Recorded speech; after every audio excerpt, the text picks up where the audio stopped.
അവർ സാധാരണഗതിയിൽ ഒരു പദ്ധതിയുടെ കാര്യമാകുമ്പോൾ ഇങ്ങനെയൊക്കെയാണ് എന്ന കാര്യം പറയാൻ അവർക്ക് ബാധ്യതയുണ്ടല്ലോ.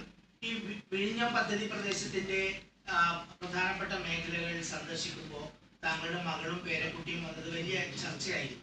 അപ്പൊ അതിലെന്താ സിഎമ്മിന്റെ മറുപടി? എൻ്റെ മകളും ആ മകളുടെ കുട്ടിയായതുകൊണ്ട് തന്നെ എൻ്റെ കൂടെ ഉണ്ടായത്. അത് സ്വാഭാവികമായിട്ടുള്ളതല്ലേ. നിങ്ങളതൊന്നും ഓർക്കാത്തതുകൊണ്ടാണ്. ഇവിടെ ഇവർക്കെല്ലാം അറിയാം. ആ കുട്ടി വളരെ ചെറുതായിരിക്കുമ്പോൾ തന്നെ ഞാൻ ചില എക്സിബിഷൻ പോകുമ്പോൾ ഞാൻ എടുത്തു നടന്ന കാര്യം നിങ്ങളെല്ലാം കണ്ടതല്ലേ. അത് എല്ലാ കാര്യങ്ങളിലും പോകും.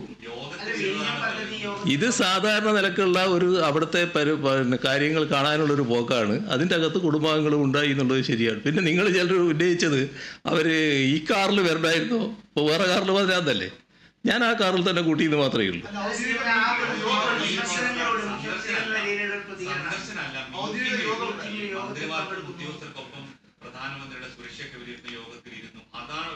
പ്രധാനമന്ത്രിയുടെ സുരക്ഷയൊന്നുമല്ല അവിടെ വിലയിരുത്തിയത്. അവിടുത്തെ സംഗതികൾ എങ്ങനെയാണ്, അവിടെയാണല്ലോ ഇതെല്ലാം കണ്ടത്. ഇപ്പോൾ ശശി തരൂർ പോയില്ലേ, ശശി തരൂർ പോയിട്ട് അത് പ്രധാനമന്ത്രിയുടെ സുരക്ഷയാണോ വിലയിരുത്തിയത്? പ്രധാനമന്ത്രിയുടെ സുരക്ഷ വിലയിരുത്താനെല്ലാം പ്രത്യേക സംവിധാനങ്ങളില്ലേ. അവിടെ ചെന്നപ്പോഴല്ലേ അതിൻ്റെ ആശ്ചര്യം മനസ്സിലായത്.